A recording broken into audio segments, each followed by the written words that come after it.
Today we're looking at the Beach Club Resort in Parksville, Vancouver Island. This hotel occupies a really nice spot along the beach, and the hotel in its current guise has been open since 2008. However, there's been a hotel on this site since 1917 and it's seen as being one of the best locations. Now there is parking around the corner, it's underneath, and if you can't get a spot then they will give you valet parking. So let's head inside and have a look at this hotel. There are 149 rooms here. You can see that some of them are located on different floors, and there are also some studios and villas around the corner.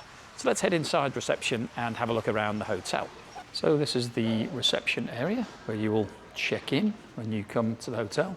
Nice big circular space, some seating here. And if you're interested in going to the ballroom, then you can head down there. Let's have a walk through to where the pool and restaurant and spa and gym are. So it's got a nice feel to it, this hotel, sort of nice, open, airy.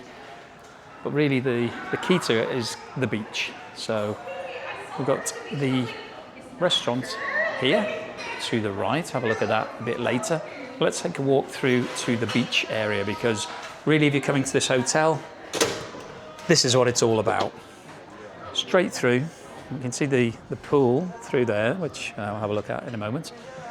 Got a patio out here where you can have some drinks and something to eat as part of the restaurant, but if you want to get to the beach, you can just wander straight through and literally straight onto the beach itself. So got a really nice boardwalk alongside here, so you can have a nice stroll along. So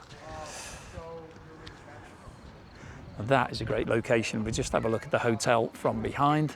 You can see that all of the rooms have balconies, all overlooking the beach. This is really what it's all about. So most of these are still in the sun, and yeah, just great vista.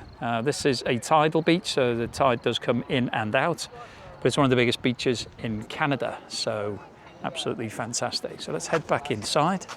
You can see the restaurant here for people enjoying the sun, playing a few games over there. And there's an indoor part to the restaurant as well, but most people are wanting to be outside today. You can see some people through the window here in the restaurant area. So poke my head into the restaurant, be able to see, give you a flavour as to what it's like in here. Pretty nice, pretty cool vibe. Let's have a look at the spa and the gym, just around the corner here. So just wander through. Here is the gym. It's a relatively small gym, but I think it's got all the equipment that you would want in here. So we've got some free weights, multi-gym machine with lots of different options here for legs, arms, chest, whatever you like. And then in terms of aerobic exercise, we've got a bike, 2 treadmills, cross trainer, and another seated bike. And then there are some mats here if you're wanting to just do some exercise. So I think in terms of gym, not bad. And the gym overlooks the pool. Now the pool's relatively small. You can see that it's more of a fun pool really for the family as opposed to a swimming pool. And there's a little bit of a spa in the corner as well. Okay, so let's have a look at the room. Now I'm in room 413, which is up here on the 4th floor. And let's see what it's like. We'll do a quick tour of the room. Okay, so it's a standard key entry into this room.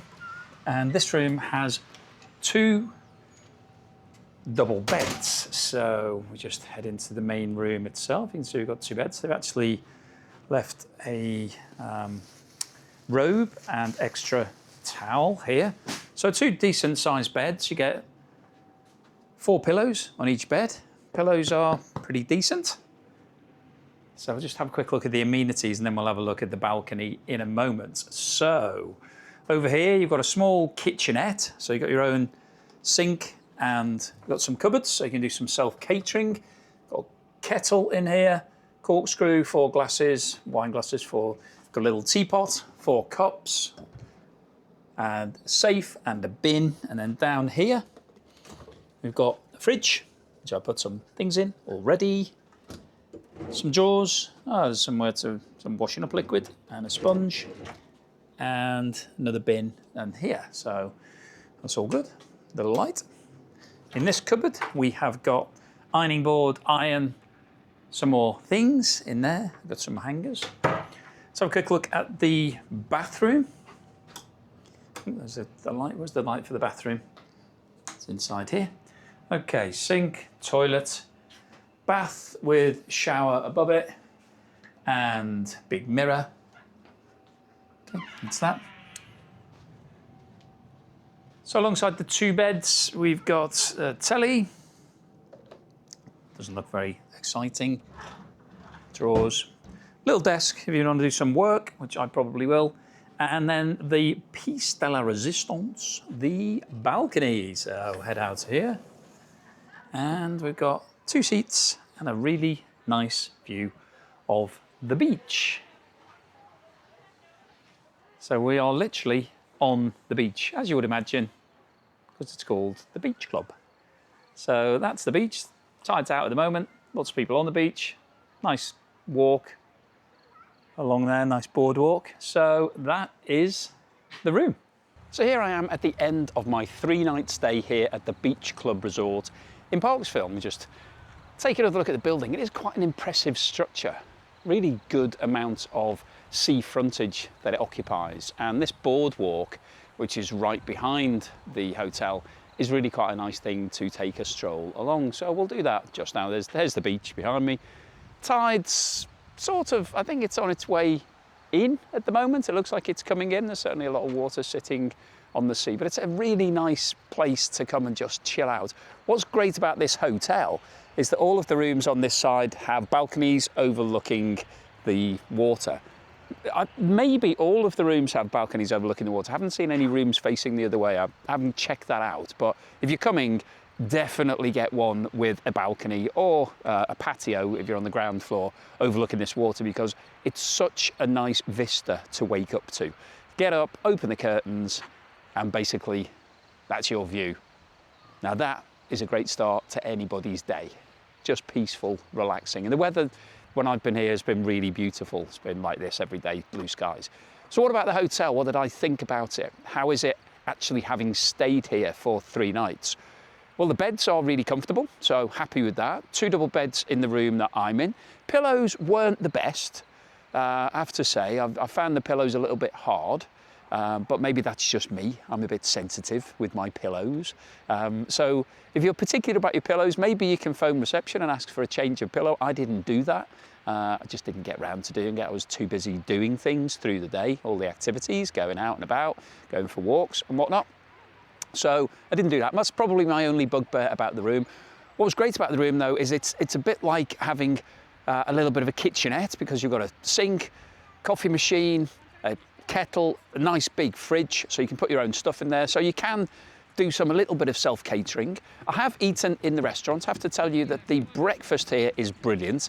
And I think it's a great start to the day, because if you're here, you can just run down, grab your breakfast, and then you're ready to go and do some of the great activities around here. I also had dinner. So the dinner that I went to, I had the burger, which I think was 28 Canadian dollars. It was good, came with fries, tasty, nice, chunky, big burger. It was a beef burger, really nice. I also tried the poke bowl, which I think came with chicken, and that was around about $30. That was really nice. There was a huge amount of it, loads and loads of stuff in there if you like poke bowls. And I also tried the fish and chips. They were good. It was 2 small pieces of fish that were battered. That was, I think, $35 for 2 fish and chips, double fish and chips. All good quality food. Restaurant's got a really nice vibe to it, sort of feels classy, but not too upmarket, not too stuffy. You could take the kids there quite easily. You can happily have a chat and a beer, and the staff were really helpful. And we had some really nice local water as well, sparkling water. So that was about $12, I think, Canadian dollars. So yeah, the restaurant's good. The hotel staff are really friendly here. There is parking. So underneath the building behind me here, there's an underground car park. and it has limited spaces. And it's quite tricky to get your car in there. I've got quite a big car that I've rented. Quite tricky getting it into the spots. So what I found as a little hack is that they offer complimentary valet parking if the car park is full or you can't find the space. So what I was doing is basically, to be honest, it was full most of the time that I came here. So I went down, went around it, and then you have to reverse out because it's quite tight. So in the end, I ended up just pulling the car up out front of reception and saying, the car park's full, could you park the car for me? And they were like, yeah, fine, absolutely. So I got basically valet parking included for free. So that's a little tip if you're coming, is that the valet parking's great because obviously when you're leaving your room, you just phone them up and say, you know, can you get my car ready? And then it's out the front. You don't have to go back down to the car park and do all the reversing out and all that sort of stuff. So, but the staff was super helpful anyway. So what's my overall assessment of this hotel? Is it worth coming to? Is it a good place to stay? Yeah, I enjoyed it. It was good. It's got a great location, as you can see. I'll just remind you of the amazing location to the beach. That's why it's called what it's called. This boardwalk's really nice. It's just a nice, pleasant place to hang out. It's a friendly, comfortable hotel. It's not 5-star, but you're not paying 5-star prices. In terms of how much I paid for this, it was around about 500 Canadian per night. So in pound terms, that's around about £250 per night. US dollars, what's that going to be? About 350 US dollars, something like that. I think that's decent value for this location because Vancouver Island's not cheap. It's quite expensive, quite difficult to get accommodation. What's Parksville like in terms of if you've never been here? Would I recommend coming here? I think it's good as a base. There's not much goes on in Parksville itself. There are lots of restaurants here, but you have to drive to most of them. There are a few located close to this hotel. Trio is one of them. Couldn't get in there, too difficult, always booked out. There's another place, I think it's called the Rod and Gun pub. I could get in there, but I didn't really want to. It was a bit too much like just a room with some chairs in it. So I didn't go to that. We tended to drive to locations for dinner rather than, I did have dinner here once, as I mentioned, but I drove on the other nights to dinner. So, but Parksville's good in terms of it's a good base. There's lots of things to do around here. So I went to the Goats on the Roof farm shop and cafe. We went to Cathedral Grove, went to the Englishman River and the falls, also been up to Nanaimo. So there's loads of places you can get to pretty quickly from Parksville. So I think it's a really good base if you want to explore Vancouver Island. And this hotel, I would definitely recommend staying at if you're looking for accommodation. So thank you for watching this video all the way through to the end. Hopefully you've enjoyed it. If you did, then please give me a thumbs up. Please hit that hype button if it's available to you, the little sort of diamondy symbol alongside the thumbs up. Please subscribe if you're not already a subscriber, and I'll see you again next time.